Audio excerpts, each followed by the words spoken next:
तो यूट्यूब को अगर जैसे टीचर्स एज ए करियर देखें, कितना सस्टेनेबल है, कितना इस पे चांसेस हैं कि आप अपनी लाइफ बना ली जाओगे यूट्यूब पे। लेकिन जब ऑनलाइन अगर हमारे पास फ्री में वो चीज़ अवेलेबल है तो बच्चे हुँ, फीस दे के ऑफलाइन क्यों पढ़ने आते हैं? तो एक गांव के बच्चे को पढ़ाना और एक शहर के बच्चे को पढ़ाना, हुँ। दोनों में क्या मेजर डिफरेंस आता है? नहीं आया ना समझ में? हाँ। कहता सर आपने कैसे पहचान लिया?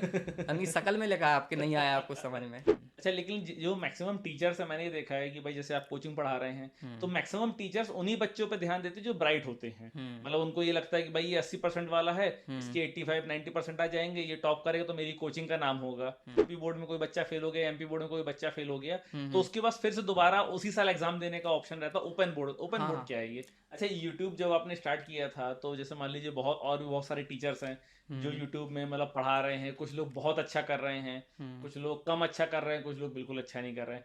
तो यूट्यूब को अगर जैसे टीचर्स एज ए करियर देखें तो कितना मतलब सस्टेनेबल है, कितना इस पे चांसेस हैं कि आप अपनी लाइफ बना ली जाओगे यूट्यूब पे?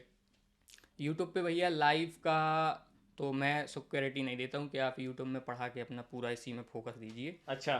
क्योंकि यूट्यूब में अभी आपका चल रहा है, हाँ। अच्छा चल रहा है, चलने दो। ठीक है। कल पता नहीं है क्या होने वाला है। अच्छा। हाँ, ये निश्चित है। हम्म। क्योंकि मैंने काफ़ी सारे टीचर देखे हैं, या आप बहुत सारे चैनल देखो जो अभी पहले व्यूज आते थे, चलता था, उन्हें देखना पसंद करते थे। हाँ। अभी नए नए लोग आते हैं, नया तरीका आता है तो हाँ। वो पीछे होते जाते हैं। अच्छा। तो मेरे कहने का मतलब है कि आप पढ़ाइए, मेहनत करिए, पढ़ाते रहिए, जब तक चल रहा है चलाइए। हम्म। और समय के साथ अपने हिसाब को भी, अपने को भी चेंज करिए कि नहीं जो अभी चल रहा है ट्रेंड में उसी हिसाब से पढ़ाओ। ऐसे नहीं कि अभी भी वही पढ़ा रहे हैं, बच्चों को समझ में नहीं आ रहा, थोड़ा उसमें फन भी डालना जरूरी है, हम्म। बोरियत तरीके से नहीं पढ़ाना, वो सब डालिए। अच्छा। लेकिन अगर आप पूरा 100% एफर्ट मार रहे हैं तब भी नहीं चल रही है आपकी वीडियो, तो ऐसा तो है नहीं कि आप उसी में घिसते रहें। सही तो बात मतलब है। ये है कि आप अपना ऑफलाइन भी चलाइए। हम्म। अपना ऑफलाइन हमेशा चलाइए, अगर आप टीचर हैं तो हाँ। ऑफलाइन चलाइए जैसे मैं चलाता हूँ। हम्म।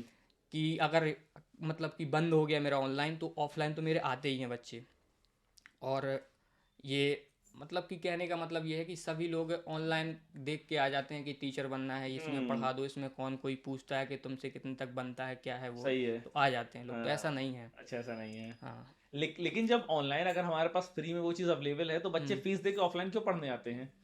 ऑफलाइन में ये है भैया कि लोगों का डाउट डायरेक्ट क्लियर हो जाता है, अच्छा। बच्चों का हाँ। डायरेक्ट पूछ लेते हैं। हाँ। ठीक है। और क्योंकि कोचिंग रहती है 10वीं 12वीं की, तो ज़्यादा हाँ। बच्चे रहते भी नहीं हैं, मुश्किल से मुश्किल 50 बच्चे या 100 बच्चे से ज़्यादा रहते नहीं हैं, तो अच्छा। बच्चा डाउट पूछ लेता है। हम्म। और पेरेंट्स जो हैं मतलब कि एक तहसील लेवल या गांव लेवल के, उनका प्रेफर रहता है कि ऑनलाइन बच्चा नहीं पढ़ता, वो इंटरटेनमेंट करेगा मोबाइल से। अच्छा।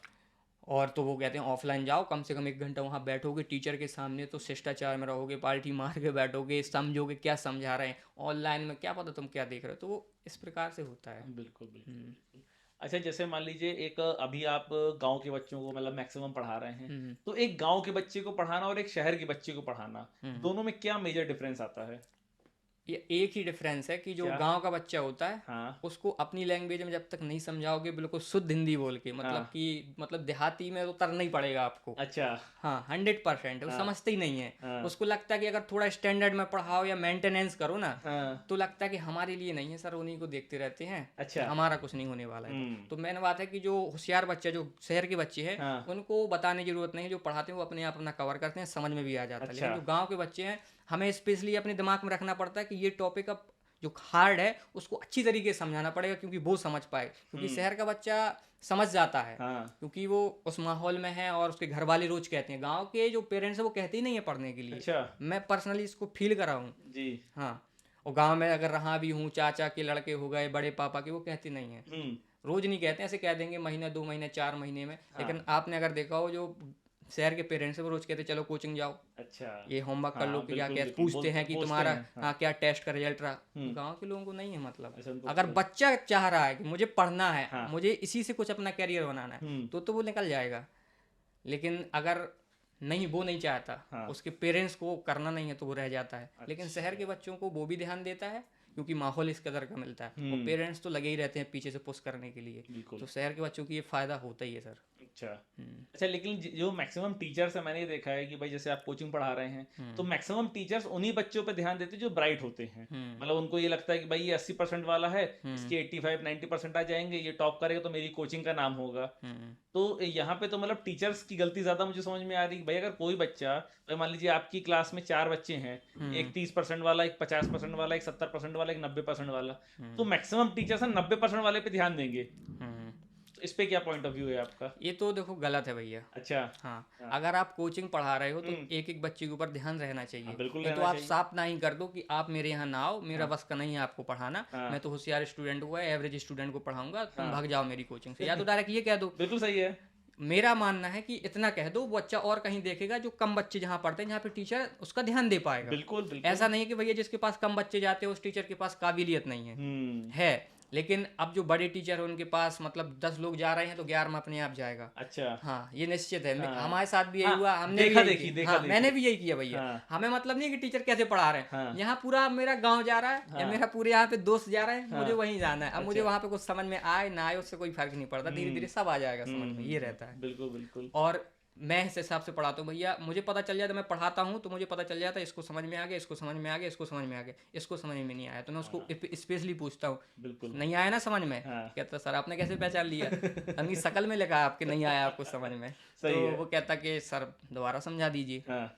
तो मैं समझा देता हूँ और मतलब गहराई से अलग एग्जाम्पल लेके हाँ। डिफरेंट तरीके से समझाता हूँ। बिल्कुल। फिर पूछता हूँ कि आया समझ में? हाँ। तो कहता है सर हाँ अभी थोड़ा थोड़ा आया समझ में। हमने कि बस जैसे मैथ पढ़ाता तो ये एक मान लो मछली का जाल है, धीरे धीरे सुलझता है। आप सोचो कि एकदम से पूरा सुलझ जाए, नहीं पॉसिबल सुलझेगा। नहीं है। मछुआरे एक एक उसमें मछली बिकती है तो फिर वो एक एक सुलझाता है घंटों भर। तो वही ऐसी मैथ है, आज समझ में नहीं आई 10 दिन के बाद आएगी समझ में, अगर आप रेगुलर और कंसिस्टेंसी मेंटेनेंस करते हैं। तो ये है कि 2-3 बार बच्चों को समझा दो, और बच्चे नहीं बोल पाते हैं तो आप खुद करिए कि आपको समझ में आया कि नहीं आया। नहीं आया ना डायरेक्ट कह दो कि आया ही नहीं तुम्हें आया ही समझ नहीं में, बच्चा। तो कहेगा हाँ सर कैसे पहचानेंगे, तो पूछता है फिर, क्योंकि उन्हें शर्म आती है, उन्हें लगता है कि अगल बगल बच्चे वाले हंसने ना लगे। ये हाँ, ये बच्चों में बहुत होता है। जैसे मान लीजिए उनको समझ में नहीं आया है तो वो मतलब हेजिटेट बहुत ज्यादा होते हैं कुछ भी सवाल पूछने में कि मतलब बच्चा हंसेगा। तो ऐसे बच्चों को डील करना बड़ा टफ हो जाता है। हाँ, तो मैं डायरेक्ट ही कहता हूँ ना कि नहीं आया ना समझ में, और जो बच्चे हंसते हैं कोई दिक्कत नहीं, हंसने दो। फिर उसमें होता क्या है कि जो हंस रहे हैं बच्चे, हाँ। उनको मैं पॉइंट आउट करता हूँ कि उनकी थोड़ी सी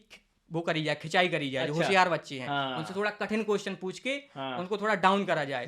तो हाँ, डाउन ये- कर देते हैं तो वो थोड़ा चुप हो जाते हैं, और उनका एक फायदा है भैया हार्ड क्वेश्चन पूछने से। हाँ। उनको मुझे भी पता चल जाता है कि अब इसको मुझे कहाँ पे ध्यान देना है, बिल्कुल। और वो बच्चा भी ज़्यादा उड़ता नहीं है कि नहीं मुझे सब कुछ आता है। हम्म। तो वो भी शांत हो जाता है, फिर वो बच्चा लगता है कि नहीं हाँ सब बराबरी में चल रहा है, इक्वलिटी है थोड़ी मोड़ी। बिल्कुल, तो फिर बिल्कुल, पूछ पाते हैं। फिर जैसे 2-4 महीना होता है, नई कोचिंग आती है, फिर वो एक से हो जाते हैं, बोले हाँ सर अलग है, वो ऐसा नहीं होना है। अच्छा। तो पूछ लो, फिर कोई दिक्कत नहीं है। चाहे वो फिर लड़की हो चाहे लड़का, फिर उसमें कोई मतलब नहीं रहता उनको कौन हंस रहा है क्या है। उस हिसाब से मैं बताता भी हूँ कि ये सब फालतू है, ये पुराने जमाने का खेल है, क्यों हंसते हो, क्या है इसमें, कुछ नहीं रखा है। तो समझ चुके हैं आजकल के मेरे हिसाब से, चाहे गाँव का चाहे शहर का, कोई नहीं हंसता है। अच्छा। हाँ कॉमेडी टाइप फन टाइप में तो हंसना ही है, हाँ, सब थोड़ा मैं बहुत खुद चलता करवाता रहता। हूँ। अच्छा। हाँ ऐसा होता नहीं है। ठीक है। अच्छा, जैसे एक मैंने वर्ड सुना है ओपन बोर्ड भी कुछ अब हो गया है, मतलब हाँ, पहले हाँ। तो शायद नहीं था, लेकिन अब हम लोग देखते हैं कि मतलब जैसे यूपी बोर्ड में कोई बच्चा फेल हो गया, एमपी बोर्ड में कोई बच्चा फेल हो गया, तो उसके बाद फिर से दोबारा उसी साल एग्जाम देने का ऑप्शन रहता है। ओपन बोर्ड, ओपन हाँ, बोर्ड हाँ। क्या है ये?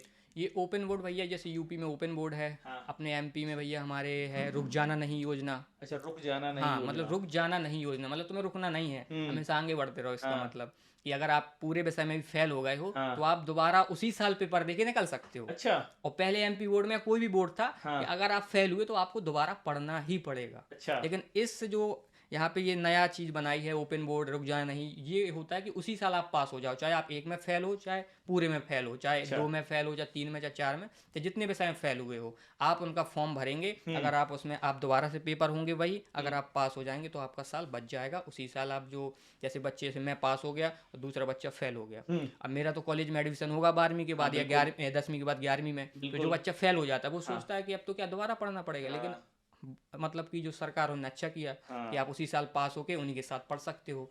तो अच्छा लगता है कि उन लोगों चलो हमारा दोस्त आगे नहीं निकल आगे गया, हम निकला। पीछे नहीं हो गए, तो सही किया ये सरकार ने नहीं, तो मेरे हिसाब से। ये मतलब क्या मतलब प्रॉपर वैलिड है कि इस पे कोई जो आपको मार्कशीट मिलती है वो अलग मार्कशीट रहती है कि भाई सेम मार्कशीट आपके पास रहती है? हाँ अलग मार्कशीट रहती है वो। अच्छा, जैसे उस कि पे ओपन बोर्ड लिखा रहता हाँ होगा। हाँ ओपन बोर्ड लिखा रहता है। हाँ। और वो हर जगह मान होती है। आप भैया चाहे जो इंटरव्यू दो, आप चाहे आप कोई भी गवर्नमेंट जॉब का फॉर्म फिल करो, वहीं पे पूरी मान होगी। आप आईआईटी करो, आप नीट करो, आप चाहे कुछ करो, हर एक जगह मान माने सब होगी। जगह हाँ, होगी वो। बस लेकिन ये पता चल जाता है कि आप एक बार फेल हो चुके थे, आपने दोबारा उसी साल पढ़ा, ये पता चल जाता है। इससे ये होता है कि हाँ शायद बार कुछ ऐसा तो है नहीं कि बच्चा गधा ही होगा। कभी कभी इसके कोई पेरेंट्स में से कोई ख़त्म हो जाता है, मेरे बिल्कुल। साथ भी हुआ था, तो पढ़ाई नहीं हो पाई थी। हाँ, किसी किसी के पिताजी बीमार हो जाते हैं तो पैसों की तंगी आ जाती है, पढ़ना छोड़ देता है, बोले बिल्कुल मन ही बिल्कुल। नहीं लगता। किसी की मम्मी की तबीयत कुछ भी हो जाता है, तो ऐसा तो है नहीं कि हर बच्चा गधा ही होता है। तो हाँ, ये चीज़ें हैं, तो अच्छी चीज़ बनाई गई है भैया। तो ये इसका एग्जाम कितने दिन के बाद होता है, बोर्ड एग्जाम के?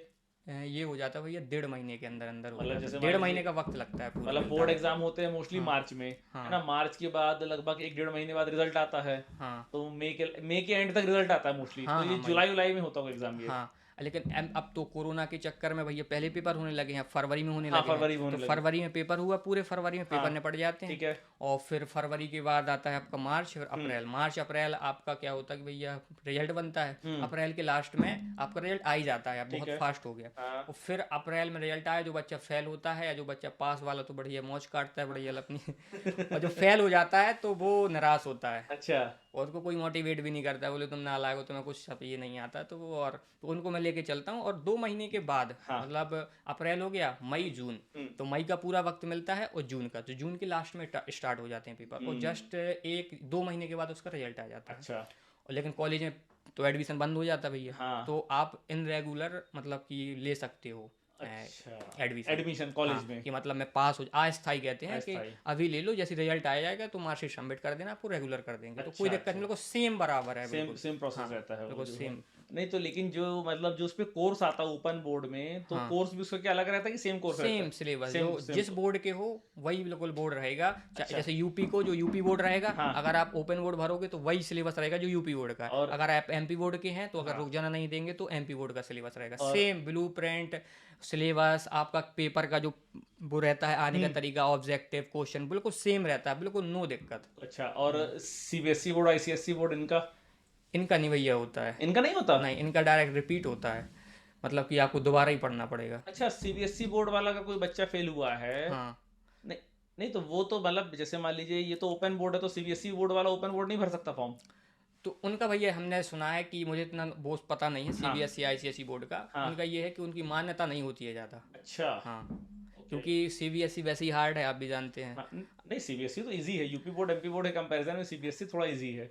मेरे हिसाब से नहीं है भैया। हम अच्छा। ये जो मैथ आती है उसमें एनसीईआरटी तो आती है, हाँ। लेकिन एनसीईआरटी हमारे जो पेपर आते हैं एमपी बोर्ड के, हाँ। हम एमपी बोर्ड की बता रहा हूँ, हाँ। एनसीईआरटी से ही आता है 100 नंबर का पेपर, 1 नंबर बाहर नहीं जाता है। अच्छा। लेकिन जो सीबीएसई का है ना हाँ। भैया, उससे क्वेश्चन आते तो एनसीईआरटी में हाँ। बनावटी आते हैं, हाँ। उसी से आएंगे, हाँ, हाँ, उसी से हाँ। रिलेटिव क्वेश्चन बना के देगा। बिल्कुल बिल्कुल। लेकिन आपको वो क्वेश्चन एनसीईआरटी में मिल जाए वो 100% श्योर नहीं है, क्योंकि पेपर मैंने भी देखा। लेकिन एमपी बोर्ड का पेपर आता है जो, वो जो एमपी बोर्ड में पेपर मतलब एमपी बोर्ड की जो एनसीईआरटी बुक है हाँ। वो सेम छाप देता है वो। अच्छा। हाँ, जो उसमें जो एक्सरसाइज होंगी हाँ, वही exactly, एक्सरसाइज देते हैं, लेकिन same। सीबीएसई में ऐसा होता ही नहीं है। अच्छा अच्छा। हाँ, तो अब जो बच्चे रटने वाले हो तो वो तो बस फेल हो जाते हैं। लेकिन मतलब एमपी बोर्ड सीबीएसई बोर्ड से इजी होता होगा, लेकिन मतलब सीबीएसई बोर्ड एमपी बोर्ड से हार्ड होता होगा, लेकिन यूपी बोर्ड से सीबीएसई बोर्ड बहुत इजी है, क्योंकि मतलब सबसे टफ बोर्ड जो माना गया है ना, वो यूपी बोर्ड को ही माना गया है। हाँ, ऐसा हो सकता है भैया, क्योंकि यहाँ बच्चे भी ज़्यादा हैं तो हाँ। कंपटीशन वैसे हाँ, भी ज़्यादा है। इस वजह से। सिलेबस का मुझे उतना पता नहीं कि सिलेबस शायद, और मुझे लगता है कि सेम ही होगा, उतना ही होगा, बिल्कुल बिल्कुल। क्योंकि एनसीईआरटी हमारे यहाँ भी पढ़ाई जाती है। एनसीईआरटी तो रहती ही है। अब सिलेबस कटा भी हुआ है ना, रुक जाना नहीं, के उसके वजह से क्या कहते हैं, अभी कोरोना आया था अच्छा। तो उस वजह से सिलेबस कटा भी हुआ। जो हमने बुक पढ़ी थी हाँ। एनसीईआरटी की, मैंने भी पढ़ी थी भैया, हाँ, ठीक है। लेकिन वो पूरी बुक थी। हाँ। अभी जो बुक चल रही है उसमें हर कोई एक्सरसाइज कट गई किसी चैप्टर की, कोई पूरा चैप्टर ही हट गया, अच्छा। तो सिलेबस कम भी हुआ है। जैसे हर बोर्ड में हुआ है, अच्छा। तो शायद अगर किसी में ज़्यादा हट गया, किसी में ऐड कर दिया गया हो, हाँ, तो हाँ, हाँ, कैसा भी हो सकता है। क्योंकि जब पहले मतलब मैंने जो हाई स्कूल में दिया था ना, मैंने हाई स्कूल यूपी बोर्ड से दिया था, लेकिन 12th मैंने सीबीएसई बोर्ड से दिया था। तो जब उन दोनों कंपैरिजन में करता हूँ ना, तो यूपी बोर्ड बहुत टफ है और सीबीएसई बोर्ड तो बहुत इजी है उसके कंपैरिजन में। हाँ भैया, तो ये आप सही कह रहे हैं। हाँ। हमने जो एमपी बोर्ड पास की है भैया मैंने, हाँ। वो करी है एनसीईआरटी से। एनसीईआरटी की बुक इतनी पतली बहुत पतली पतली है, रहती है और जो बिल्कुल। एमपी बोर्ड का पहला वाला सिलेबस था वो भैया बहुत हार्ड था। हाँ। तो वो हमने पढ़ा नहीं तो आइडिया नहीं है, लेकिन भैया लोग बताते हैं, मामा हाँ, लोग या कहते हैं कि पास होना, मतलब अगर मोहल्ले में तुम पास हो गए हो तो हाँ। मजा आ जाता है कि नहीं। मतलब हाँ। यूपी बोर्ड में जैसे मान लीजिए सीबीएसई बोर्ड में मतलब मैक्सिमम आपको मिल जाएंगे 95% प्लस वाले बच्चे भी, जो मतलब सीबीएसई बोर्ड के टॉपर होते हैं वो 99% लेके आते हैं, लेकिन जो यूपी बोर्ड के टॉपर होते हैं ना, मतलब यूपी बोर्ड में 85% 89% लाना बहुत अपने आप में बहुत बड़ी हाँ बात हो भाई वो जाती तो है। है।